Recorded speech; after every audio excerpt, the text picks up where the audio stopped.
Pemirsa, untuk mengetahui informasi terkini terkait serangan bom Israel di Beirut, kami telah terhubung melalui Zoom dengan kuasa usaha KBRI Beirut, Bapak Yosi Afrizal. Yes, Selamat pagi, selamat Bapak pagi. Yosi, waktu Jakarta. Ya, Selamat pagi, Mas Cikal, Mbak Olia.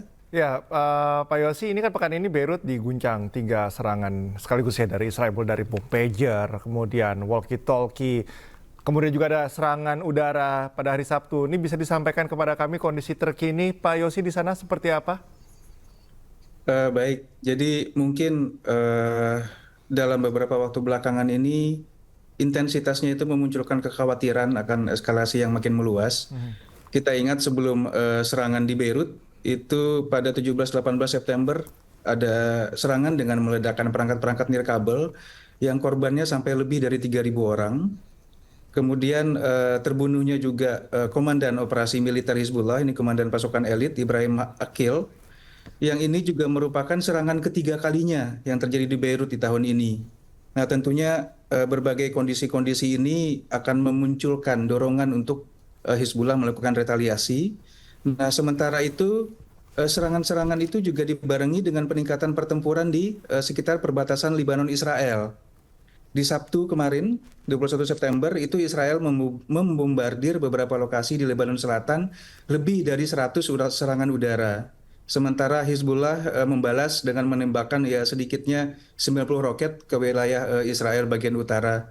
Nah, tentunya berbagai perkembangan yang ada ini semakin meningkatkan suasana ketegangan baik di Lebanon maupun di kawasan. Baik, Pak Yosi, apa benar di sana sekarang ada wacana penghapusan pager di Lebanon? Kenapa pager ini menjadi alat komunikasi massal, Pak, di sana?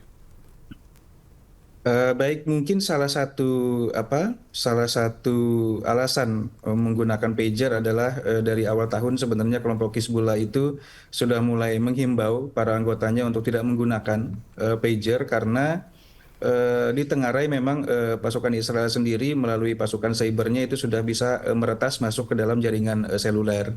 Jadi mereka lebih memilih untuk menggunakan ICOM, walkie-talkie dan sebagainya yang dipandang lebih aman.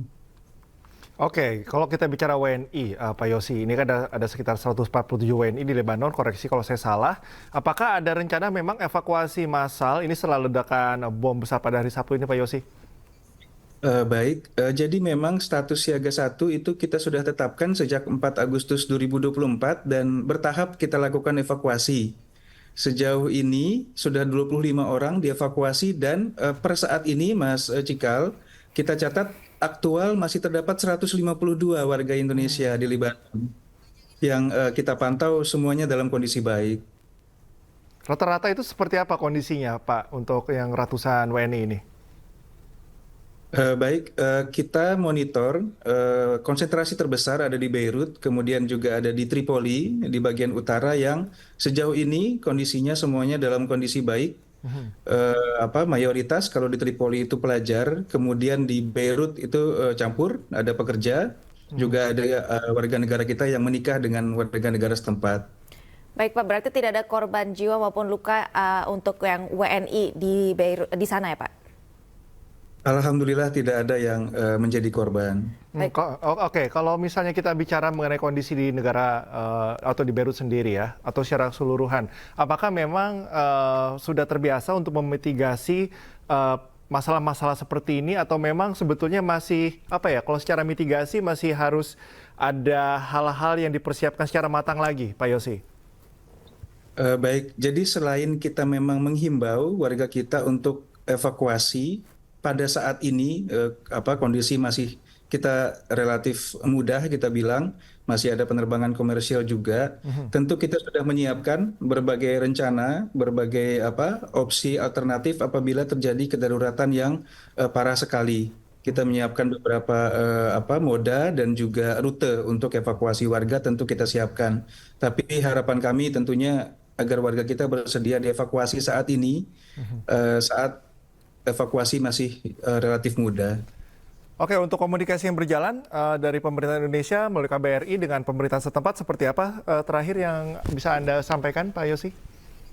Baik, kita kerjasama erat dengan pemerintah setempat, termasuk dengan otoritas imigrasi, otoritas keamanan, untuk khususnya menjamin pelindungan bagi warga negara kita dan memberikan pelayanan yang kita minta bisa lebih cepat dibandingkan kondisi-kondisi lainnya. Baik, terima kasih Pak Yosi Afrizal, kuasa UASA dari KBRI Beirut. Terima kasih sudah bergabung dengan Anyus Pagi, semoga sehat selalu. Sehat selalu.